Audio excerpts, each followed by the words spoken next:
Hello guys, welcome to my YouTube channel. आज मैं आप लोग को कक्षा 8वीं विषय गणित का अर्धवार्षिक परीक्षा का प्रश्न पत्र सॉल्व के साथ दिखाने वाला हूं। तो चलिए आज की इस वीडियो को शुरू करते हैं। तो आपके पास समय होने वाला है 3 घंटा और 2.5 घंटा और आपका पूर्णांक होने वाला है 80 मार्क्स का। तो चलिए हम लोग प्रश्न की ओर चलते हैं बिना टाइम वेस्ट किए हुए। तो आपका सबसे पहले आपका क्वेश्चन आएगा, सही विकल्प चुनकर लिखिए। तो यहाँ पर पहला क्वेश्चन है, इनमें से कौन सी संख्या पूर्ण वर्ग नहीं है? तो इसका सही उत्तर है उत्तर क्रमांक अ नंबर 16 पूर्ण वर्ग नहीं है। इसके नीचे क्वेश्चन दिया है आपका -2 का पावर 6 का मान होगा। तो इसका सही उत्तर होगा 64 स नंबर। इसके बाद 3 नंबर में आपका क्वेश्चन दिया है, एक ही रेखा के दो बिंदुओं पर खींची गई लंबवत रेखाएं परस्पर होती है। तो इसका सही उत्तर हो जाएगा समांतर होती हैं। चौथा नंबर दिया है 18x² y भागित 6xy का मान होगा। तो इसका सही उत्तर हो जाएगा स नंबर 3x। इसके बाद पांचवा क्वेश्चन आपका दिया है, एक ही वृत्त में समान लंबाई के चाप केंद्र पर कोण बनाते हैं। तो इसका सही उत्तर हो जाएगा, इसका आंसर आप लोग कमेंट में बताइएगा क्या होगा।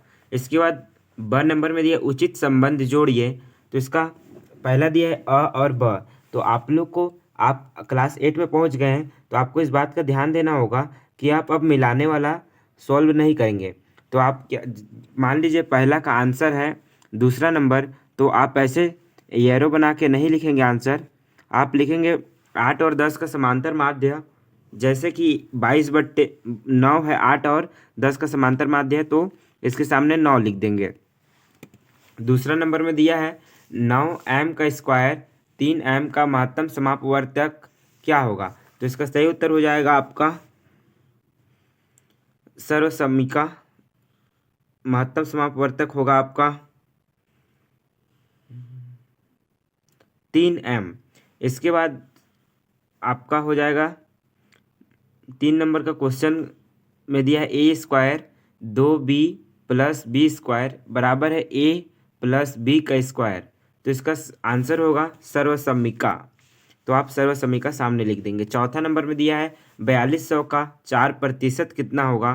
तो इसका सही उत्तर हो जाएगा आपका 168 रुपये, जो कि ऊपर में दिया है। इसके बाद पांचवा क्वेश्चन दिया है, पाई का मान कितना होता है? तो पाई का मान होता है 22/7। ये वाला इसका फाइनल आंसर हो जाएगा। इसके आगे हम लोग आगे क्वेश्चन की ओर चलें तो यहाँ पर आपका दिया है रिक्त स्थानों की पूर्ति कीजिए। तो रिक्त स्थानों की पूर्ति कीजिए में 5 क्वेश्चन आप लोग को देखने को मिलेगा, जिसमें पहला क्वेश्चन दिया है -5 का घात 3 का मान होगा। तो इसका सही उत्तर होगा -5 का -3 का जब 3 बार मल्टीप्लाई करेंगे तो -125 आएगा। यहाँ पर दूसरा दिया, वृत्त के केंद्र से जीवा पर डाला गया लंब जीवा को समद्विभाजित करता है। यहाँ पर खाली स्थान में लिखेंगे दूसरा नंबर में समद्विभाजित करता है। इसके बाद 3 नंबर में दिया है, किसी घटना के घटित होने की संभावना ही उसकी खाली स्थान कहलाती है। तो इसका सही उत्तर हो जाएगा, किसी घटना के घटित होने की संभावना ही उसकी प्रायिकता कहलाती है।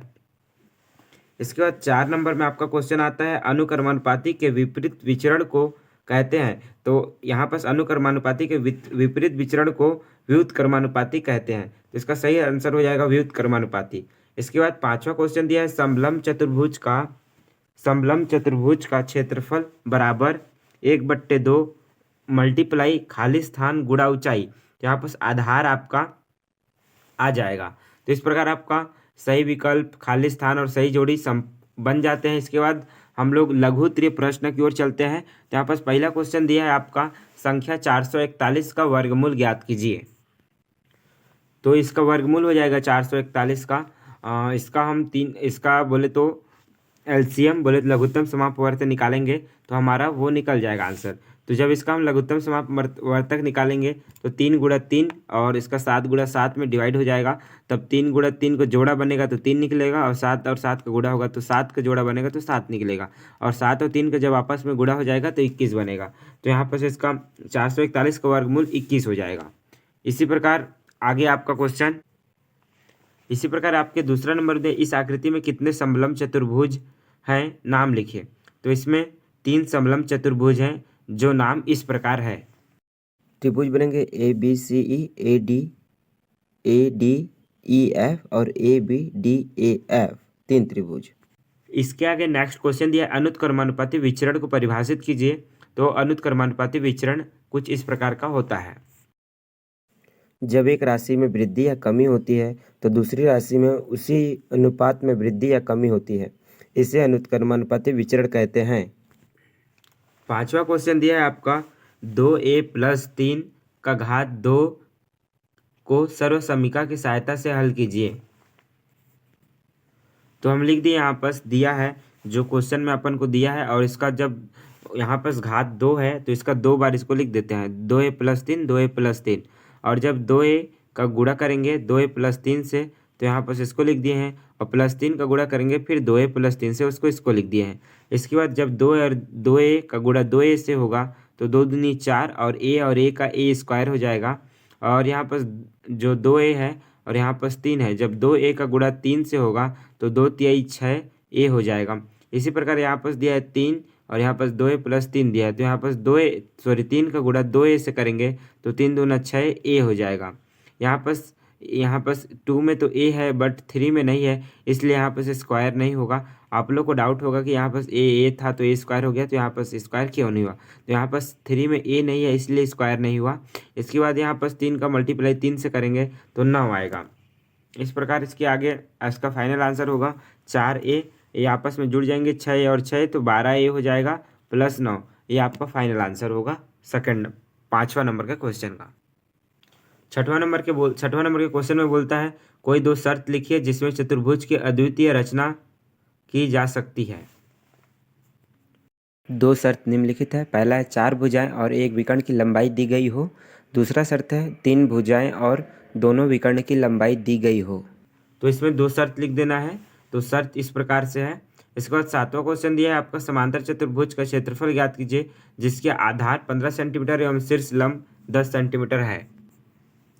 तो हम 7वां क्वेश्चन को सॉल्व करेंगे। तो दिया है आधार बराबर 15 सेंटीमीटर और शीर्ष लंब बराबर 10 सेंटीमीटर, और समांतर चतुर्भुज का क्षेत्रफल का सूत्र होता है आधार गुणा शीर्ष लंब। तो यहाँ पर आधार का मान को हम रख दिए 15 और शीर्ष लंब का मान रख दिए 10, और यहाँ पर 15 का गुणा 10 से करेंगे तो 150 सेंटीमीटर स्क्वायर इसका आंसर आएगा। बोले तो 150 सेंटीमीटर या 150 वर्ग मीटर, 150 वर्ग किलोमीटर वर्ग सेंटीमीटर, इस प्रकार इसका आंसर होगा। इसके बाद 8 नंबर के क्वेश्चन की ओर चलते हैं। इसके बाद आता है आपका 8 नंबर का क्वेश्चन। तो इसमें बोला है आपको भागफल याद कीजिए। इसको 2 तरीके से बनाया जा सकता है। आप लोग को मैं दोनों तरीका बताता हूँ, आपको जो अच्छा लगे वो नोट में आप लिख सकते हैं। यहाँ पर आप इस प्रकार से बना सकते हैं, दिया है और इसको भाग देना है तो x+7 से इसको डिवाइड दे देंगे तो ये आपका आ जाएगा। जब x+7 लिखे, जब मान यहाँ पर x लिखे तो इसका x का मल्टीप्लाई इस x+7 का मल्टीप्लाई x से करेंगे तो यहाँ पर आएगा x² और 7x, तो हम लोग इसको लिख दिए हैं। इसके बाद 20, यहाँ पर साइन चेंज हो जाता है, यहाँ पर प्लस होता है तो माइनस हो जाता है, यहाँ पर भी प्लस होता है तो माइनस हो जाता है। तो यहाँ पर हो गया 20 में 7 माइनस करेंगे तो आएगा 13, बोले तो 13x हो गया। और यहाँ पर 9 है तो यहाँ पर 91 उतर गया है। इसके बाद -13x को जब इसका मल्टीप्लाई करेंगे x+7 से 13 को तो कुछ इस प्रकार से आपका समीकरण आएगा। तो ये आपस में कट जाएंगे तो इनका मान 0 हो जाएगा, आपका भागफल आ जाएगा x+13। आपका दूसरा विधि ये हो सकता है x² 20x + 91 दिया है, इसको समीकरण 1 मान लेते हैं। और यहाँ पास x², इसको हम मध्य पद को तोड़ देते हैं। अगर मध्य पद को तोड़ते हैं, अगर हम 13 में से 7 को जोड़ते हैं तो 20 आता है। तो अगर हम इस रूप को इस रूप में लिख सकते हैं, तो समीकरण हम लोग चेंज कर दिए हैं। इसके बाद इसमें से x को उभयनिष्ठ बोले तो कॉमन ले लिए हैं, तो यहाँ पास बचा, यहाँ पास 2x था, एक तो x बचा है और एक बाहर आ गया है। और यहाँ पास x को तो हम बाहर निकाल दिए हैं तो बचा 13, तो 13 लिख दिए। इसके बाद दिया है 7x + 91, तो यहाँ पास 7x था तो 7 को हम बाहर निकाल दिया, बचा x प्लस 7 के टेबल में 13 के मल्टीप्लाई में 7 9 बार में आता है, तो यहाँ पर हम इसका 7 लिख दिए। इसके बाद x+7 को लिख दिए इसमें और x+13 को इसमें लिख दिए। इस प्रकार आगे बन जाने के बाद आपका भागफल याद करना है।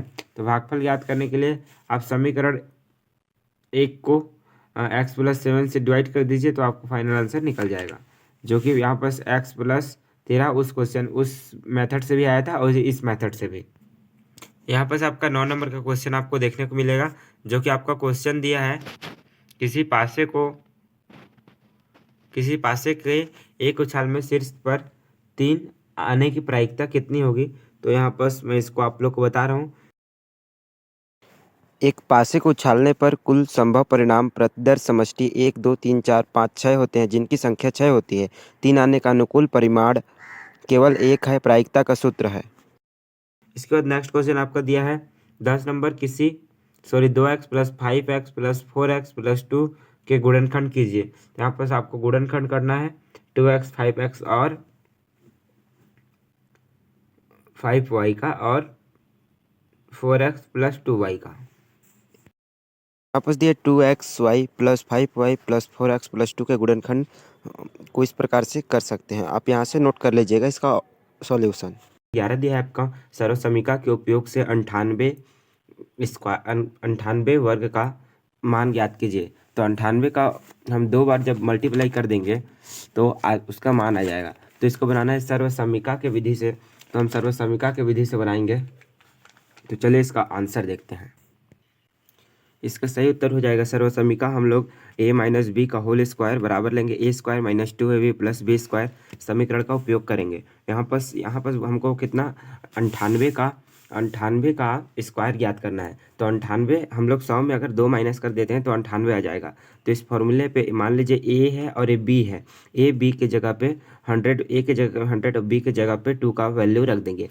यहाँ पर a की जगह पे 100 था तो 100 लिख दिए हैं, और यहाँ पर 2 था 2 को उतार दिए हैं, बीच में गुड़ा है, फिर a है, फिर गुड़ा है, फिर b है, तो उसको लिख दिए हैं, प्लस है b स्क्वायर मतलब 2 का वैल्यू 2 का घात 2, तो इसको लिख दिए हैं। इसके बाद 100 में से 2 घटाएंगे तो 98 का स्क्वायर आएगा, और यहाँ पर आएगा आपका, जब 100 का गुणा 2 बार करेंगे तो यह आएगा आपका 10,000, और यहाँ पर 100 का 2 से गुणा करेंगे 200, 200 का फिर 2 से गुणा करेंगे तो 400, प्लस यहाँ पर 2 दूनी 4 होता है, इसको लिख दिया।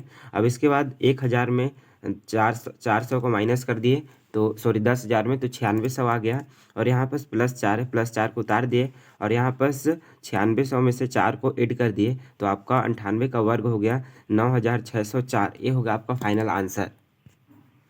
इसके बाद 12 नंबर का क्वेश्चन दिया है, ट्रैक्टरों पर भारत सरकार लागत मूल्य का 11% उत्पाद कर लगाती है। यदि एक ट्रैक्टर का उत्पाद लागत 12 लाख रुपए, इकाई दे सैकड़ा, हजार, 10,000, लाख, 1,20,000 रुपये है, तो प्रति ट्रैक्टर उत्पाद कर की राशि ज्ञात कीजिए।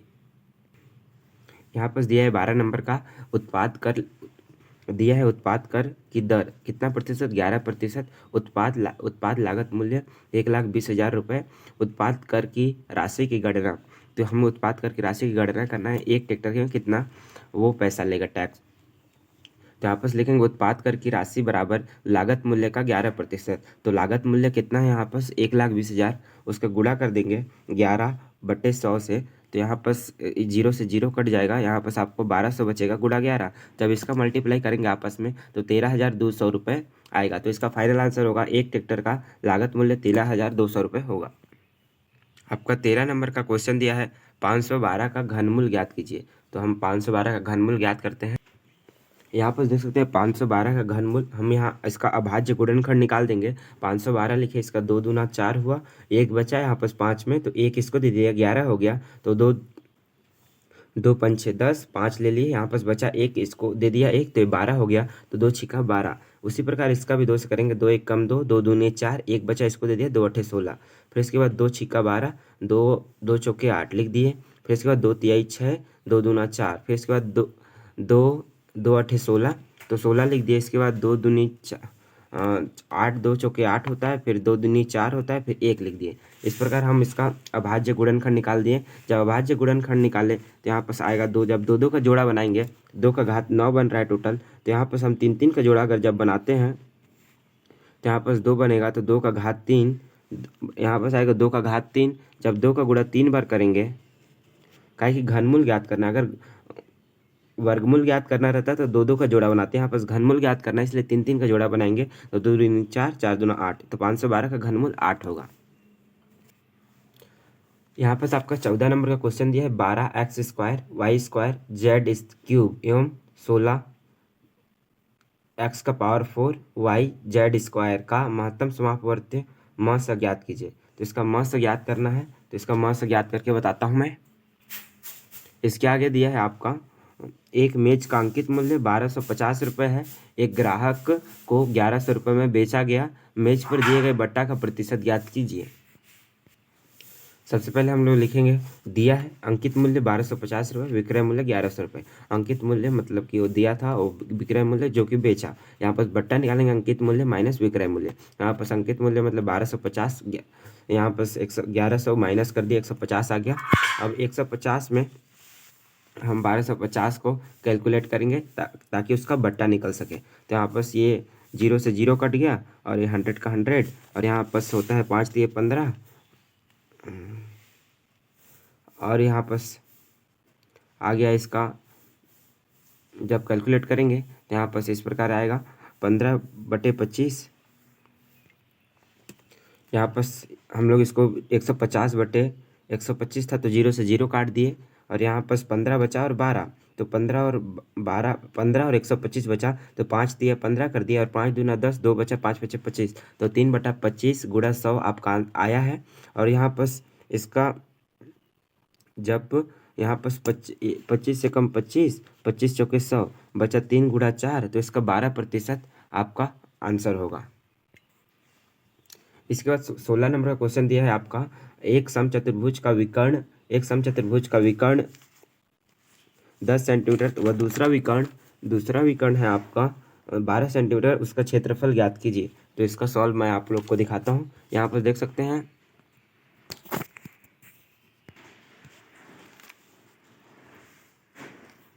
पहला विकर्ण आपका दिया है कितना 10 सेंटीमीटर, दूसरा विकर्ण दिया है 12 सेंटीमीटर, इसको D1 D2 मान लिए हैं। और समचतुर्भुज के बराबर क्षेत्रफल का सूत्र होता है 1/2 D1 गुणा D2। तो यहाँ पर हम D1 और D2 का मान रख देंगे 1/2 10 गुणा 12, तो यहाँ पर इसका 12 का गुणा 10 से होगा 120 आएगा। 120 का फिर 2 से भाग कर देंगे तो 60 आएगा, तो 60 वर्ग सेंटीमीटर इसका आंसर होगा। 17 नंबर का क्वेश्चन दिया है आपका 9 सेंटीमीटर का एक रेखाखंड खींचिए और इसे 3 समान भागों में विभाजित कीजिए, प्रत्येक भाग की लंबाई बताइए। यहाँ पर लिख दिए हम लोग 9 सेंटीमीटर का एक रेखाखंड खींच दिए हैं और इसको 3 भागों में डिवाइड कर दिए हैं 1 2 3। इसका नाम भी आप दे सकते हैं ABCD। यहाँ पर सब नाम भी दे दिए और यहाँ पर प्रत्येक भाग की लंबाई ज्ञात करना है। तो पूरे की लंबाई कितना 9 सेंटीमीटर, इसको 3 से डिवाइड कर देंगे तो प्रत्येक का निकल जाएगा। तो यहाँ पर प्रत्येक भाग की लंबाई 3 सेंटीमीटर होगा। इसके बाद इसके अथवा में आपको क्वेश्चन दिया एक छात्रावास में 300 छात्रों के लिए 15 दिनों का राशन सामग्री है। यदि अवकाश के कारण 200 छात्र बाहर चले गए तो वह सामग्री कितने दिनों तक चलेगी। तो इसका आंसर है प्रारंभिक छात्रों की संख्या शुरू में कितने 300 छात्र से 200 छात्र बाहर चले गए तो शेष छात्रों की संख्या, यहाँ पर 300 में से 200 को घटा देंगे 100 छात्र बचे और यहाँ पर 300 का गुणा 15 दिन, कितना दिन 15 दिन का राशन बचा है तो यहाँ पर बराबर कर देंगे 100 गुणा D। यहाँ पर 100 छात्र बचे हैं, इसका मल्टीप्लाई D से कर देंगे तो यहाँ पर ये D बच जाएगा, ये गुणा में तो भाग में चल जाएगा। तो यहाँ पर 100 भाग में आ गया है तो 0 से 0 कट गया और 15 × 45, तो यहाँ पर 100 छात्रों के लिए 45 दिन के लिए राशन चलेगा। इसके बाद आपका नेक्स्ट क्वेश्चन दिया 18 नंबर का प्रत्येक एक समचतुर्भुज ABCD की रचना कीजिए। AB बराबर 4 सेंटीमीटर और कोण A 70 डिग्री हो तो इसका रचना चल इसको मैं बताता हूँ। इसके पहले इसका क्वेश्चन देख लेते हैं। अथवा एक समलंब चतुर्भुज की समांतर भुजा 25 मीटर व 20 मीटर है, भुजाओं के बीच की दूरी 8 मीटर है, इसका क्षेत्रफल ज्ञात कीजिए। तो ये भी आपका बन जाएगा, मैं बताने वाला हूँ इसको। इसके बाद 19 नंबर क्वेश्चन दिया आकृति OM लंब PQ, यदि PQ बराबर 8 सेंटीमीटर हो तो PM और MQ का मान ज्ञात कीजिए। क्या PM बराबर MQ क्यों। इसके अथवा में दिया है कक्षा 8वीं के छात्रों के विज्ञान प्रतियोगिता में निम्न अंक प्राप्त किए, उपरोक्त आंकड़ों का मध्यिका ज्ञात कीजिए। सबसे पहले देखेंगे n, यहाँ पर संख्या गिनेंगे 1 2 3 4 5 6 7 8 9। यहाँ पर 9 संख्या है जो कि विषम है, तो इस प्रकार इसका सूत्र विषम वाला का सूत्र होता है मध्यिका का n+1/2। तो हम इसमें 9 + 1 कर दिए बाई 2, तो यहाँ पर 5 आया, तो 5 इसका मध्यिका होगा। यहाँ पर देख सकते हैं आप 20 नंबर का क्वेश्चन है एक वर्ग ABCD की रचना कीजिए जिसका विकर्ण AC बराबर 7 सेंटीमीटर हो, रचना के सरल भी लिखिए। अथवा में 2 सकेंद्रीय वृत्तों की त्रिज्या क्रमशः 9 सेंटीमीटर और 12 सेंटीमीटर है, दोनों वृत्तों के बीच में बनने वाली वृत्ताकार मार्ग का क्षेत्रफल ज्ञात कीजिए। Thanks for watching my video. अगर आप लोग को वीडियो पसंद आया होगा तो वीडियो को लाइक करें और चैनल को सब्सक्राइब करें और शेयर करें अपने उन दोस्तों के साथ जिनके साथ आप परीक्षा में टॉप करना चाहते हैं। Thanks for watching.